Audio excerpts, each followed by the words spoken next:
So let's have a little bit of a talk about, uh, you talk about the traditional work ethic is inhibiting the application of the essence of the elements within the manifesto.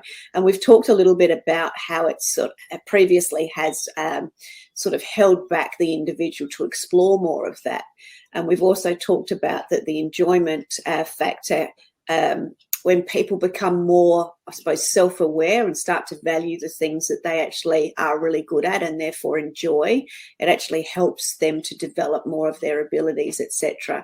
And it brings and creates, I suppose, a better and more well-rounded human. So let's talk a little bit more around this inhibiting that you talked about. I think an important point to make straight away is I'm not opposed to work. This is not a question that work is bad for you. This is a question of what the status has been given to hard work in relation to life growth and life enjoyment. It's the work ethic has imposed some fairly inhibiting principles about the way we live, not the question of working. So I think that's important to make that point first. I'm not opposed to work. It's a question of enjoying the work is very much more the issue.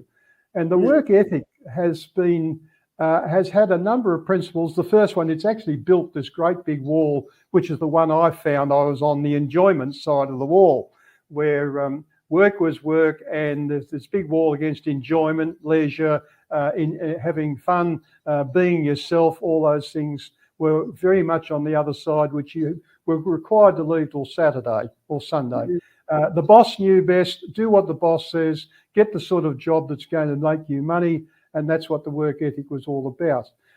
Don't mention mental health at the workplace. They don't want to know it. All these sorts of issues are quite recent, of course. So this is not something that disappeared 20, 30 years ago. It's still an issue today. And I guess one of my points is COVID is helping to break down the traditional idea, which frankly goes back 19th century, industrial revolution, which said that work is the way to salvation, and this sort of, and I think what was the old 16th century expression, and leisure or enjoyment is the work of the devil. Idle hands are the work of the devil. That sort of thinking has persisted to today, and that's caused a lot of things more than just what the work we do. It's got things like the when do you retire, and when you finish up work, that's the end of it. Life ends when you leave work. This sort of thinking is the part that's been difficult to deal with. It's not even factual stuff. It's perceptions, public perceptions about how you respond to certain situations. Yeah. Let's dig into that, because you've just triggered a couple of memories for me, Peter, and very much around that. If I look at that retirement, you're going to retire, therefore you lose everything, you stop everything, you'll stop when you. There's a lot of things tied into the personal identity of somebody finishing up, and there is that perception that I'm just waiting to retire, or I'm retiring soon, and then it all sort of finishes. And that's where people, if they haven't, and this is where the work with you as it relates to the transitioners, those that are transitioning to a significant change, it's important to, if they haven't rediscovered or started to get curious about rediscovering what it was that they enjoyed, they sort of end up, not having anything to wake up for in the morning almost. Obviously, that's a lot more brutal than what the reality of it is. But, they're needing and wanting to find that thing that fulfills them. And people have got this perception that when you get to a certain age, whether that's retirement age or whatever the age is, you're done. It's finished, but it's actually not. It's where all of the opportunities and the discovery can come back in. So let's talk through some of that, Peter. Yeah, look, you're right. That's really my bread and butter these days now, as you can tell. It's some years now since I passed that top of the bell curve. I talk about the bell curve life cycle, which said you reach your peak at life around 50 to 60, and then it's all downhill slide for the rest of your life, which is the concept that's been drilled into us for generations to go in the past now, where in fact, what it is that the second half of life is actually the richest half of life.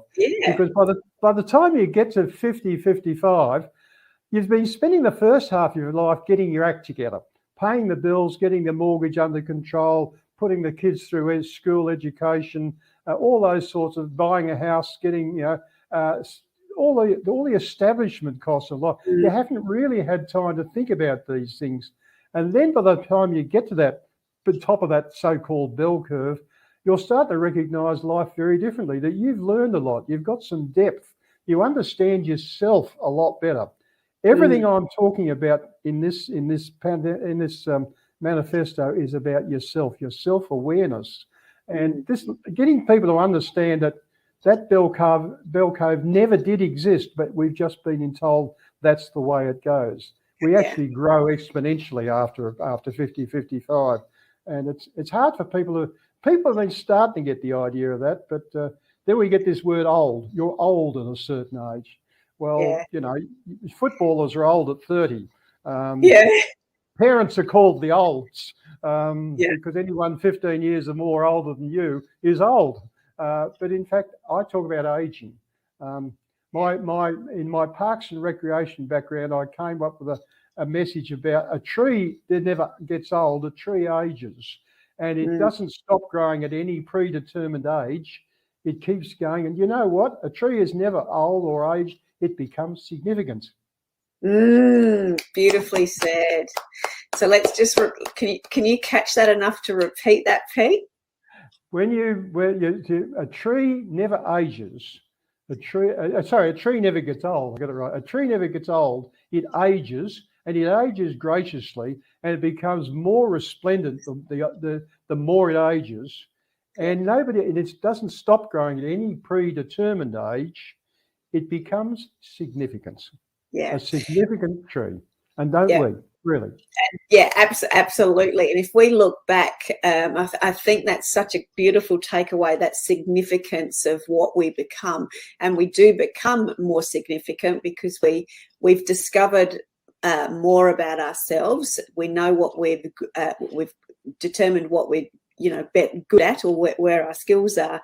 We've got a better understanding of what makes us happy. We often, especially when you hit 50, according to all my friends and buddies that have hit 55 and 50 and over, we don't tend to care quite so much about what people think. We just get on with it and just have fun. Very true. We're a little bit more less inhibited, and I think that's really the key thing around the manifesto is for those people and for people that I suppose experienced almost this awakening or this question of what am I here for. That was people's little wake-up call as to what was it that you used to enjoy. What was it that you do enjoy? Can you discover more about yourself, for yourself, so you can actually recognize your own significance and your own significant place moving forward in this world, and for those around you, as well as those that you work with in the organization, as well as for the clients that your organization serves. You become comfortable in your own skin. Yeah. When you become comfortable in your own skin, it's not a question you don't care what people think. It's a question of people say, when that person says something, I listen because, they're not trying to pull the wool over my eyes. They're speaking from their own heartfelt experience, and that's worth listening to. And that's one of the reasons why this word wisdom I love. The older I get, the wiser I become, which is lovely. But it's this sense of being comfortable with what I say. You may not necessarily agree with it, but you'll listen because it's the substance that's come from a lot of experience. You can almost feel their experience. You can feel it.